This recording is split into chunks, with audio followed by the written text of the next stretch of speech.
నమస్తే. Welcome to Andhra Prabha. నేను తేజస్వి. ఏపీలో ఎలక్షన్స్ హడావిడైతే కంప్లీట్‌గా స్టార్ట్ అయిపోయిందని చెప్పాలి. మరికొద్ది రోజుల్లో ఎలక్షన్స్ కూడా జరగబోతున్నాయి. దీనికి సంబంధించి ఆహ్, నామినేషన్‌ల ప్రక్రియ కూడా జరుగుతూనే ఉంది. ఒకవైపు పవన్ కళ్యాణ్ గారు నామినేషన్ నిన్న వేయడం జరిగింది. అలాగే చంద్రబాబు నాయుడు గారి తరపున ఆయన సతీమణి అయిన భువనేశ్వరి గారు కూడా నామినేషన్ వేశారు. రేపు జగన్మోహన్ రెడ్డి గారు కూడా నామినేషన్ వేయబోతూ ఉన్నారు. ఇక ఎలక్షన్స్ ఏ విధంగా జరగబోతాయి? అక్కడున్న సిట్యుయేషన్ ఎలా ఉంది? ఇవన్నీ గురించి విశ్లేషించడానికి మనతో పాటు ఉన్నారు ఆంధ్రప్రభ ఎడిటర్ వైఎస్ఆర్ శర్మ సార్. సార్‌తో మాట్లాడదాము. నమస్కారం సార్. నమస్తే అండి. సార్, ఎలా ఉంది సిట్యుయేషన్ ఏపీలో అంటారు? జగన్మోహన్ రెడ్డి బస్సు యాత్ర కూడా ముగుస్తుంది. మళ్ళీ సెకండ్ స్టార్ట్ చేయాల్సి ఉంది. రేపు నామినేషన్ వేసిన తర్వాత మళ్ళీ సెకండ్ యాత్ర కూడా ప్రారంభిస్తారని చెప్పి తెలుస్తుంది. ఎలా ఉంటుందంటారు? ఇప్పుడు ఏపీలో ఎన్నికల ప్రచారం ఒక రకంగా చాలా క్లైమాక్స్‌లో ఉన్నట్టు లెక్క. హ్మ్. అంటే ఇంకా ఉండటానికి నెక్స్ట్ మంత్ మే 10th వరకు టైం ఉన్నప్పటికీ హ్మ్. కూడా ఇప్పటికే చాలా హై పీక్‌కెళ్ళినట్టు లెక్క. ముఖ్యంగా జగన్మోహన్ రెడ్డి గారు వైసీపీ తరపున ఎన్నికల ప్రచారం చాలా దాదాపు 2, 3 వారాల ప్రచారం. హ్మ్. ఈ రోజుతో ఫస్ట్ ఫేజ్ ముగుస్తుంది. ముగుస్తుంది. శ్రీకాకుళం జిల్లా టెక్కలిలో ఈరోజు ఈవినింగ్ బహిరంగ సభ. దాంతో ముగుస్తుంది. రేపేమో ఆయన పులివెందులు వెళ్ళి అక్కడ నామినేషన్ వేస్తారు. హ్మ్. ఇక ఆ మర్నాటి నుంచి మళ్ళీ రెండో దశ ప్రచారం వాట్ దే హ్యావ్ ప్లాన్డ్. ఈసారి అయితే ఇప్పుడైతే బస్సు యాత్ర మొత్తము, సాయంత్రం ఏమో ఆల్టర్నేటివ్ డేస్ బహిరంగ సభలు పెట్టారు. ఈసారి అయితే టోటల్గా బహిరంగ సభలు మాత్రమే. అంటే రోజు తాడేపల్లి నుంచి ఒక లోక్సభ నియోజకవర్గం పరిధిలో ఒక 2-3 అసెంబ్లీ కేంద్రాల బేస్డ్గా బహిరంగ సభలు మాత్రమే. రోజుకు 2, 3, 4 అక్కడ వీలును బట్టి బస్సు యాత్రలు అనేవి లేవు. మొత్తం అన్ని కూడా బహిరంగ సభ. బస్సు యాత్రలు అనేవి లేవు. సెకండ్ ఫేజ్ లో కేవలం బహిరంగ సభలు. ఆ బహిరంగ సభలకి ప్లాన్ చేశారు. అయితే ఫస్ట్ ఫేజ్ లో ఉన్న ఈ బస్సు యాత్రలు అయితే సాధారణంగా ఒక జనాభిప్రాయం ఏంటంటే బాగా సక్సెస్ అయినట్టు. ఎందుకంటే బస్సు యాత్ర అంటే కేవలం ఆయన బస్సులోనే కూర్చొని బయట జనానికి కనిపించకుండా రోడ్లమ్మట వెళ్ళటం కాకుండా మధ్య మధ్యలో ఆగుతూ జనం స్పందనను బట్టి అక్కడ దిగి వాళ్ళతో ఇంటరాక్ట్ అవ్వటము, రకరకాల వర్గాలతో ఇంటరాక్ట్ అవ్వటము, అట్లాగే వికలాంగులు, బాధితులు వాళ్ళ నుంచి అప్లికేషన్లు తీసుకోవడము. సో ఇవన్నీ బస్సు యాత్రలో భాగంగా, అంటే ఒక మానవత్వపు కోణాన్ని కూడా జోడించి దీన్ని జరిపారు. ఇది కేవలం ఒక ఎన్నికలు, ఓట్ల కోసమే అని కాకుండా మనుషులు సమస్యలు ఏంటో తెలుసుకోవటం కోసం. అంటే సమస్యలు తెలుసుకోవటం ద్వారా ఏంటంటే వాళ్ళ మేనిఫెస్టోని మళ్ళీ ఏదన్నా మార్పులు చేర్పులు చేసుకోవాలా. ఇంతవరకు వాళ్ళు మేనిఫెస్టో రిలీజ్ చేయాల.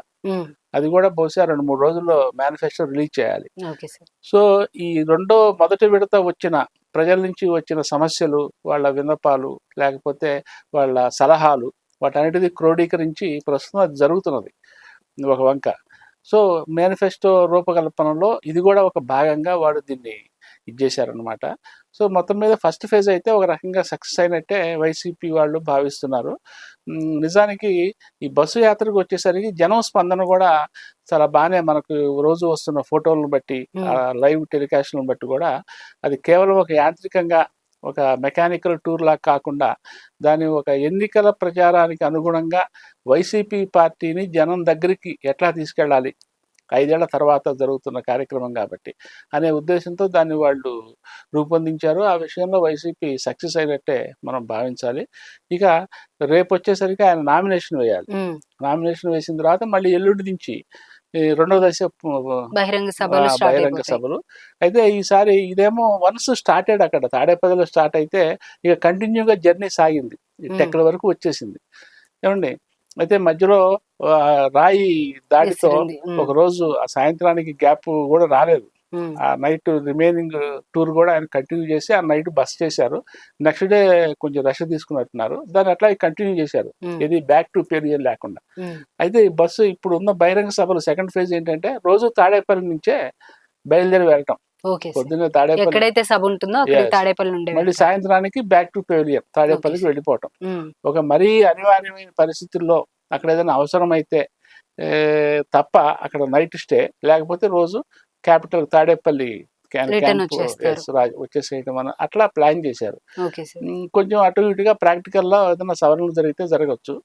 మొత్తం మీద వైసీపీ ఎన్నికల ప్రచారం అయితే ఒక జోరుగా ఒక సగం ఫేజ్ నిండిపోయి ఉమ్, అయిపోయి రెండో ఫేజ్ లోకి ఎంటర్ కాబోతున్నది. Okay sir. ఇక Chandrababu Naidu TDP and BJP and Janasena Janasena. కూటమి ఉమ్, వాళ్ళు కూడా మరో వంక ప్రచారం చేస్తున్నారు. ఉమ్, చంద్రబాబు నాయుడు గారు కూడా అటు ఆ సైడ్ నుంచి మొదలుపెట్టి శ్రీకాకుళం దాకా నిన్న ఇవాళ విజయనగరం, శ్రీకాకుళం అక్కడ జరుగుతున్నది. సో ఆయన కూడా మళ్ళీ కుప్పంలో ఆయన తరపున వాళ్ళ వైఫ్ ఒక సెట్ భువనేశ్వరి గారు. నామినేషన్ వేశారు. మళ్ళీ ఆయన కూడా ఇంకో సెట్ నామినేషన్ వేయాల్సి ఉంటుంది. అట్లాగే లోకేష్ మంగళగిరిలో ఆయన ప్రస్తుతానికి కేవలం మంగళగిరి తన నియోజకవర్గం ఉమ్, వరకు ఆయన ఫ్యామిలీ కాన్సన్ట్రేట్ చేసినట్టు మనకు కనిపిస్తున్నది. ఉమ్, సో ఇది మొత్తం మీద అటు BJP and Janasena and Telugu Desam కూటమి, ఉమ్, రెండో వైపు వైసీపీ, ఉమ్, వీళ్ళిద్దరు కూడా ఎవరి దారిన వాళ్ళు బాగా ప్రచారాలు చేస్తున్నారు.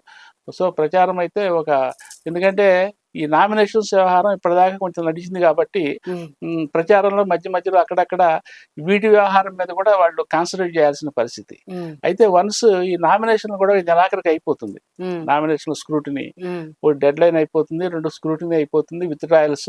ఉమ్, వన్స్ విత్ ట్రయల్స్ అయిపోతే ఇక అది ఫైనల్ లిస్ట్ అన్నమాట. Okay sir. ఇక అది ఖరారైన లిస్ట్ ఉమ్, జాబితా, ఇది ఉమ్, అభ్యర్థుల జాబితా. ఉమ్, ఉమ్, ఇక దాంతో ఇక దీని జోలికి పోయే పని లేదు. ఇక అభ్యర్థుల పరంగానే పార్టీ లీడర్లు వాళ్ళకి ప్రచారం చేసి పెట్టాల్సి ఉంటుంది. ఓకే. సో ఏప్రిల్ 1 నుంచి మళ్ళీ అదొక ఫేజ్ అనమాట. ఉమ్, ఇప్పుడు దాకా ఏంటంటే ఇంకా తెలుగుదేశం ఇంకా కొన్ని సీట్లలో ఒక 4-5 సీట్లలో మార్పులు చేసే అవకాశాలు ఉన్నాయని తెలుస్తున్నది మనకు. ఉమ్, రోజు దాని మీద కసరత్తు కూడా జరుగుతున్నది.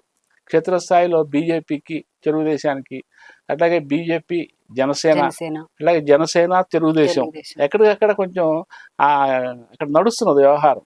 కొంచెం ఘర్షణలు, ఉమ్, ఏమంటే అసమ్మతి, అట్లాగే సహాయ నిరాకరణలు. ఉమ్, సో మొత్తం మీద ఈ 3 పార్టీలు కలిసి మళ్ళీ ఒక ఉమ్మడి అవగాహనకు వచ్చి అక్కడ అభ్యర్థులను ఎక్స్చేంజ్ చేసుకోవడం ఒకటి, ఉమ్, అభ్యర్థులను మార్చడం ఒకటి, ఓకే ఈ సార్. 2 అంశాన్ని వాళ్ళు పరిశీలిస్తున్నారు. Okay sir. అది బహుశా ఇవాళ రేపట్లో కంప్లీట్ మస్ట్ గా కంప్లీట్ అయిపోవాలి. అవ్వాల్సిందే. ఎందుకంటే అవతల టైం లేదు. ఇంకా ఓకే సార్. సో వన్స్ ఇవన్నీ కనుక అయిపోతే మే 1 నుంచి వాళ్ళు ఇక ఫుల్ కాన్సన్ట్రేషన్. అది కూడా ఎందుకంటే మే 11 10 డేస్ ఉంటుంది 10 కాబట్టి. డేసే ఉంటుంది. సో అది ఒక రకంగా మనం దాన్ని హై పీక్ అని చెప్పుకోవచ్చు. ఉమ్, అయితే ఇక్కడ జనం ఎక్స్పెక్ట్ చేస్తున్నది, జనం అనుమానిస్తున్నది ఏంటంటే మొన్న జగన్ గారి మీద రాయిదాడి జరిగింది. ఉమ్, సరే అది రాయిదాడి కాదని ఇంకేదో అని చెప్పి రకరకాల అనుమానాలు వ్యక్తమవుతున్నప్పటికీ కూడా ఎవరో ఒక సతీష్ అనే ఒకరిని పట్టుకున్నారు. దాని మీద ఎంక్వైరీ జరుగుతున్నది, కోర్టు రిమాండ్ కూడా ఇచ్చింది, అది ఒక వంక నడుస్తున్నది. కానీ ఈ ప్రచారం బాగా రసకందాయంలో పడిన తర్వాత, ఊపందుకున్న తర్వాత ఇటువంటి అవాంఛనీయ సంఘటనలు జరగకుండా ఎలక్షన్ కమిషన్ ఎటువంటి చర్యలు తీసుకుంటున్నది అనేది చాలా ప్రధానము. చాలా మంది సామాన్య ఓటర్లు కూడా భయపడుతున్నది ఇదే. ఉమ్, ఇటువంటివి ప్రజాస్వామ్యంలో జరగకూడదని, ఏమంటే వీటిని నివారించడానికి ఎన్నికల కమిషన్ చాలా పకడ్బందీ చర్యలు తీసుకోవాలని చెప్పి సామాన్య ఓటరు, సామాన్య ప్రజానీకం కూడా కోరుతున్నారు. ఎందుకంటే ఎన్నికల ప్రచారం అనగానే అధినాయకుడికి పెద్దగా రక్షణ ఉండదు. వాళ్ళు పబ్లిక్ డయాస్లు ఎక్కుతారు, ఉమ్, చుట్టూ జనం ఉంటారు, పబ్లిక్ ఉంటారు, అవును. వేలాది మంది, లక్షలాది మంది ఉంటారు. ఎటువైపు నుంచి ఏ దాడి జరిగినా అవును. జరగచ్చు, ఆ ప్రమాదం అవును సార్. ఉంటుంది. చాలా సెన్సిటివ్ ఇష్యూ. ఉమ్, సో వాళ్ళు ఇటువంటి దాడులకి చాలా సెన్సిటివ్గా ఎక్స్పోజర్ అయి ఉంటారు కాబట్టి వీటిని నివారించడం ఎలా? ఇప్పుడు జగన్ గారు మళ్ళీ బహిరంగ సభలకు సిద్ధమవుతున్నారు. అట్లాగే చంద్రబాబు నాయుడు గారు మళ్ళీ మే 11 వరకు ఆయన కంటిన్యూ చేయాలి. మరోవైపు జనసేన పవన్ కళ్యాణ్, ఉమ్, ఈ ముగ్గురు లీడర్లు కూడా ఏపీకి సంబంధించి చాలా కీలకమైన నాయకులు. ఉమ్, సో వీళ్ళు ఎన్నికల ప్రచారంలో తమకు తాముగా రక్షణ చర్యలు తీసుకోవాలి. మరో వంక ఎన్నికల కమిషన్ కూడా ఎన్నికల ప్రచారాల్లో ఇటువంటివి జరగకుండా రక్షణ ఏర్పాట్లు ఎటువంటివి చేస్తున్నది అనేది ఓటర్లకి, ముఖ్యంగా ప్రజలకు కూడా భరోసా ఇవ్వాల్సిన అవసరం అయితే ఉన్నది. Okay sir. Thank you so much sir. Thank you. దానికైతే ఇది పరిస్థితి. ఇటువైపు ఏపీలో చూసుకుంటే గనక ఈ రోజుతో జగన్మోహన్ రెడ్డి బస్సు యాత్ర ముగుస్తుంది. రేపు ఆయన పులివెందుల్లో నామినేషన్ వేసిన తర్వాత సెకండ్ ఫేజ్ లో మొత్తం అన్ని కూడా బహిరంగ సభల్లోనే పాల్గొనే అవకాశం తప్పకుండా ఉంటుంది ఎలక్షన్స్ అయిపోయే వరకు. ఇది పరిస్థితి. రేపటి కార్యక్రమంలో మళ్ళీ కలుద్దాం. అంతవరకు చూస్తూనే ఉండండి ఆంధ్రప్రభ.